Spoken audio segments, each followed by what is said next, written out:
Assalamualaikum warahmatullahi wabarakatuh. Alhamdulillah, tadi kita sudah menyimak bersama bagaimana keterangan para ahli yang kami ajukan, mulai dari ahli hukum kepemiluan, kemudian hukum administrasi, dan dilanjut dengan ahli yang menganalisis tentang bagaimana dampak penyaluran bansos yang di luar kewajaran. Kemudian juga dari analisis hukum keuangan negara yang terakhir tadi ditutup dengan analisis dari ahli IT. Nah, dan dua saksi tadi, saksi di awal yang pertama menerangkan bagaimana proses pendaftaran yang sudah dilaporkan ke DKPP dan kemudian DKPP menyatakan bahwa KPU melanggar prosedur ketika menetapkan pendaftaran diterimanya berkas Prabowo Gibran, di mana ketika menerima di dalam keterangan saksi tadi PKPU yang dijadikan dasar masih memberlakukan ketentuan 40 tahun minimal usianya.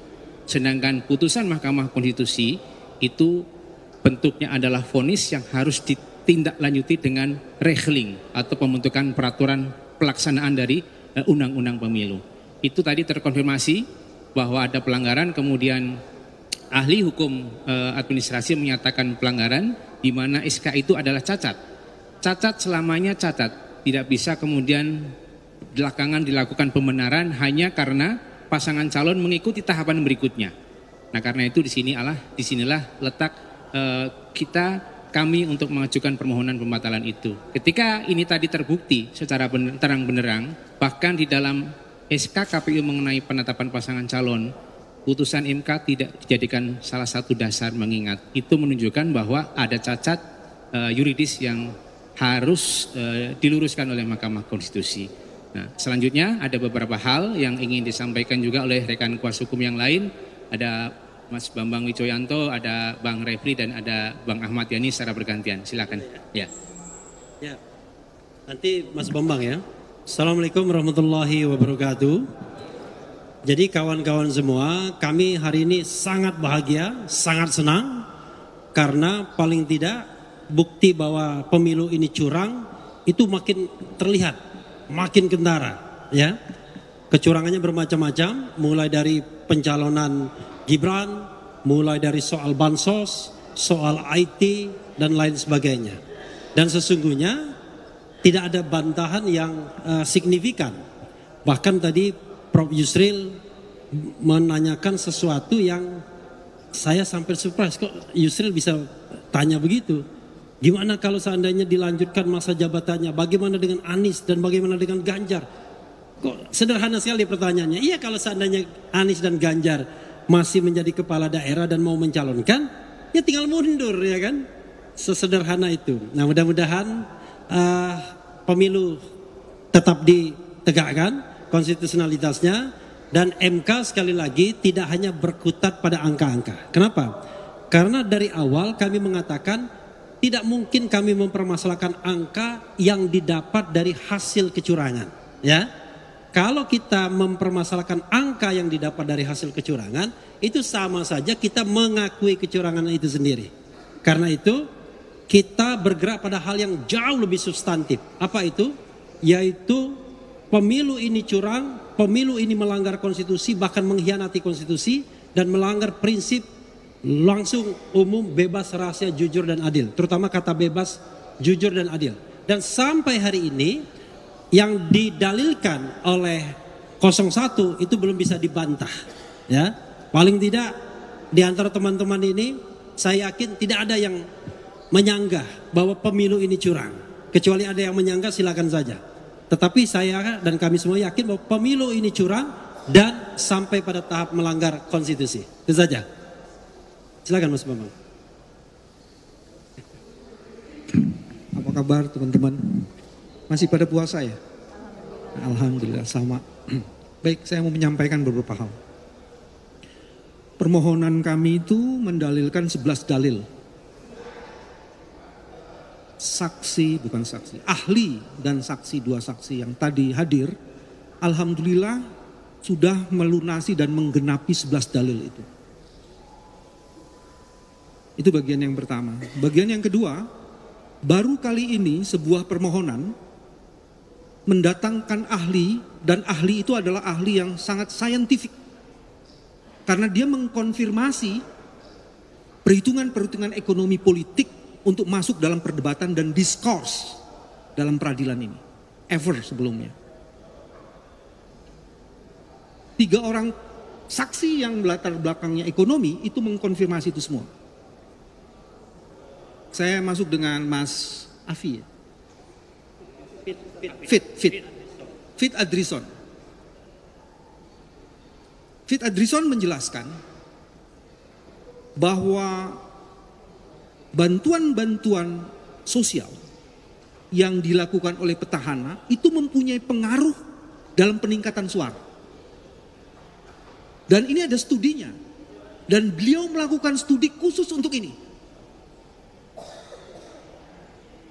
Pertanyaan-pertanyaan yang diajukannya yang mencoba mengganggu argumen dan dasar yang mengkonstruksi itu sebenarnya remeh-temeh karena dia tidak bisa mendekonstruksi dan mendelegitimasi argumen yang sangat kuat itu. Dan ini bukan khas Indonesia karena studi ini sudah pernah ditulis dalam jurnal internasional dan khusus untuk Indonesia itu dimulai dilacaknya menurut Mas Afi. Menurut Mas Fit ini itu dari mulai 2005. Jadi pengaruhnya itu. Yang membuat khas hari ini adalah ada calon wakil presiden yang berasal dari anaknya presiden sehingga mempengaruhi betul kebijakan politik ekonominya di situ. Dan ini menurut saya kalau melihat percakapan yang ada dalam ruangan ini, persidangan tadi, itu sesuatu yang menurut saya sangat menarik sekali. Nah, argumen ini juga diperkuat dengan tadi Mas Heru sudah mengungkapkan ahli pertama kami Mas Bambang Eka itu menjelaskan betul ada kelalaian yang disengaja. Begitu putusan MK 90 diterbitkan tidak buru-buru diubah peraturan KPU. Tapi peraturan itu diubah setelah periode pendaftaran itu selesai gitu ya. Dan itu semuanya artinya post factum. Pelanggaran sudah terjadi baru ada dasar justifikasi. Ada azas pemilu dan prinsip penyelenggaraan pemilu yang dilanggar dan itu terkonfirmasi semua. Teman-teman mungkin masih ingat tadi itu dijelaskan oleh yang pertama Mas Bambang Eka. Itu ada pertanyaan di KPU Murung. Murung Raya. Ketika KPU provinsi diperintahkan oleh KPU nasional untuk mengubah persyaratan yang tadinya tidak memenuhi menjadi memenuhi syarat. Dan indikasi seperti ini terkonfirmasi di situ karena tidak dibantah oleh KPU. Dan itu artinya apa? Penyelenggaraan yang tadi ada azas dan prinsip itu terlanggar. Dan sebenarnya kami mempunyai 4 bukti ini yang merupakan hasil dari kajian teman-teman dan advokasi teman-teman civil society. Ada satu lagi yang kami jadikan bukti itu adalah percakapan dari kepala bagian di KPU yang memerintahkan KPU di NTT untuk melakukan perubahan-perubahan dan menunggu informasi dari salah satu ketua KPU. Begitu juga di Talaut. Di Talaut juga gitu, ada sekretaris provinsi, KPU provinsi, itu melakukan koordinasi dengan sekretaris provinsi kabupaten lainnya di Sulawesi Utara. Itu terjadi, jadi itu terkonfirmasi.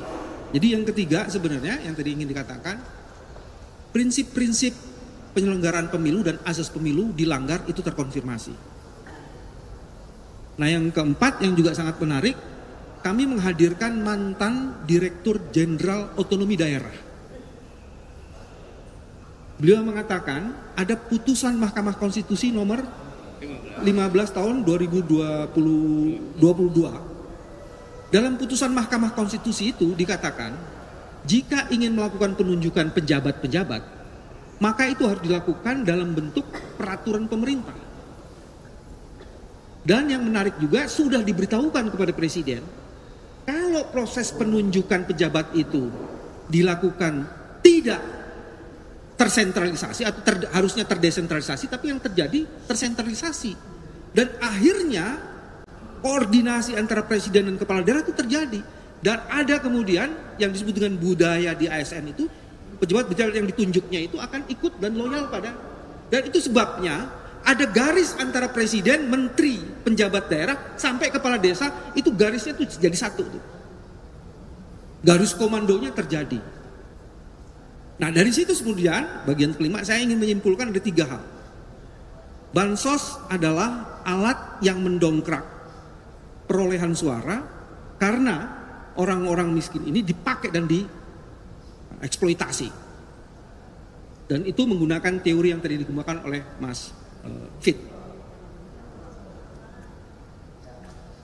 Masyarakat di daerah melalui kepala desa dan macam-macam dikoordinasi juga melalui penjabat-penjabat. Itu juga terbukti. Dan yang terakhir yang belum didiskusikan, ternyata situng itu sebenarnya alat untuk melakukan kontrol terhadap rekap yang manual. Tapi alat ini justru dihancurkan. Jadi sekarang pertanyaannya, rekap supaya tidak terkontrol karena hasil rekap manual supaya tidak terkontrol itu karena si rekapnya dihancurkan.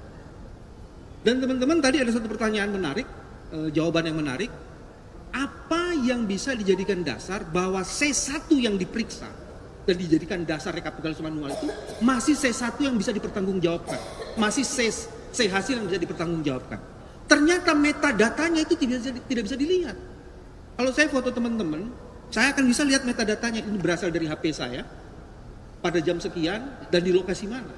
Nah C hasil itu tidak bisa dilacak metadatanya. Sekarang perhitungan-perhitungan yang tadinya yang disebut dengan rekapitulasi manual itu sekarang C hasilnya itu bisa dipertanggungjawabkan nggak? Lebih-lebih ada dalam sistem HP yang diberikan kepada KPPS dan KPPS dan PPK yang memuat yang disebut dengan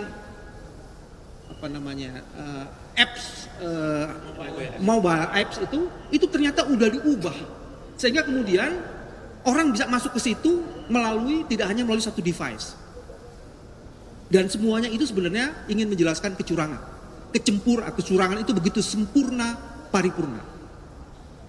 Kami berharap mudah-mudahan permohonan yang didukung oleh ahli yang saintifik ini bisa menjadi bagian penting untuk memutus mata rantai kecurangan dan menghancurkan setiap perilaku curang yang ingin mendekonstruksi proses demokrasi.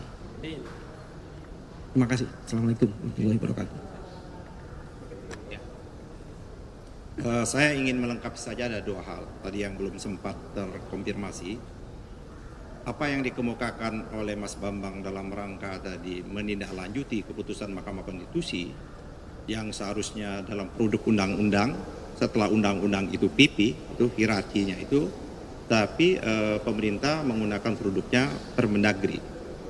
Dan ini terkonfirmasi juga tadi apa yang disebut inline itu dari pusat sampai ke kepala desa, yaitu presiden pernah mengumpulkan ya kan seluruh kepala desa yang ada, dan bahkan itu ada dialog tadi dikutip langsung oleh ahli kami pada waktu itu. Presiden itu kan menanyakan kepada Mendagri ini terhadap ya kan PJ ini berapa lama untuk melakukan evaluasi. Pada waktu itu kita sama-sama mendengar kan Pak Mendagri menjawab yaitu bisa 1 bulan, 3 bulan atau 1 bulan. Pak Jokowi langsung menyatakan saya akan evaluasi per hari. Ya setiap hari bisa dievaluasi. Apa artinya? Setiap hari PJ ini kalau tidak memenuhi, kalau bahasanya Pak Jul tadi gerak, mimik dan sebagainya dia bisa dievaluasi dan bisa diganti. Itulah yang menunjukkan bahwa ada keterlibatan PJ-PJ di seluruh Indonesia ini. Itu yang pertama. Yang kedua adalah tadi juga apa yang dikemukakan tadi, mengkonfirmasi juga keterangan juga kita berbagai ahli, baik ahli tentang kepemiluan maupun ahli hukum administrasi negara, ini terkonfirmasi apa yang dikemukakan tadi cacat konstitusional, cacat prosedural itu terkonfirmasi oleh saksi yang kami hadirkan juga, yaitu saudara Patra, karena dia mengemukakan apa yang terjadi di sidang di KPP. Di dalam sidang DKPP itu terbukti secara sah dan meyakinkan itu, yaitu KPU pada waktu proses pendaftaran melanggar ketentuan-ketentuan yang ditentukan oleh aturan PKPU itu sendiri. Apa yang paling mendasar ketentuan itu tentang proses penerimaan saudara Gibran pemulir pendaftarannya. Harusnya, nah ini dalam proses itu, harusnya tanggal 29 Oktober itu saudara Gibran itu proses pendaftarannya dicoret. Atas kekeliruan langkah yang diambil oleh KPU dengan menerbitkan keputusan itulah sehingga DKPP memutuskan memberikan peringatan, ya kan, sanksi dianggap pelanggaran berat dan peringatan yang terakhir yang ketiga kali.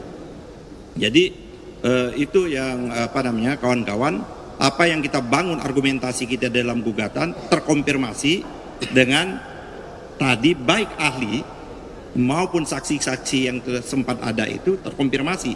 Jadi gugatan yang kami ajukan yang selama ini dilakukan pelanggaran terhadap konstitusi, pelanggaran terhadap undang-undang itu disampaikan baik dalam kerangka teori yang disampaikan ahli maupun dalam fakta yang ada di persidangan sebelumnya itu sidang di Dewan Kehormatan Penyelenggara Pemilu.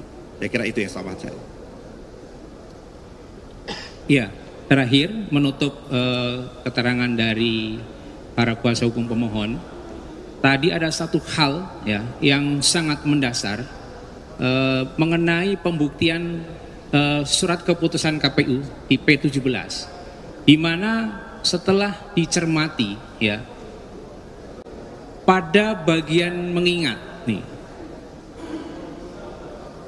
pada bagian mengingat KPU tidak mencantumkan putusan 90, putusan MK 90. Tapi hanya mencantumkan mengingat Undang-Undang Nomor 7 Tahun 2017. Dan nomor 2 adalah mengingat PKPU 19 2023. Nah, ini mengkonfirmasi bahwa ada cacat yuridis dalam penetapan pasangan calon. Dan ini tadi terbukti ketika kami menanyakan kepada ahli hukum administrasi, inilah yang menjadi sebab batalnya pencalonan. Oleh karena itu kami optimis bahwa ini adalah pelanggaran yang terukur yang hari ini terbukti. Begitu kesimpulannya. Selanjutnya barangkali ada pertanyaan untuk 2 atau 3 penanya, silakan. Kalau nggak ada, cukup ya, nanti kita lanjut setelah sidang pemeriksaan saksi. Terima kasih. Assalamualaikum warahmatullahi wabarakatuh.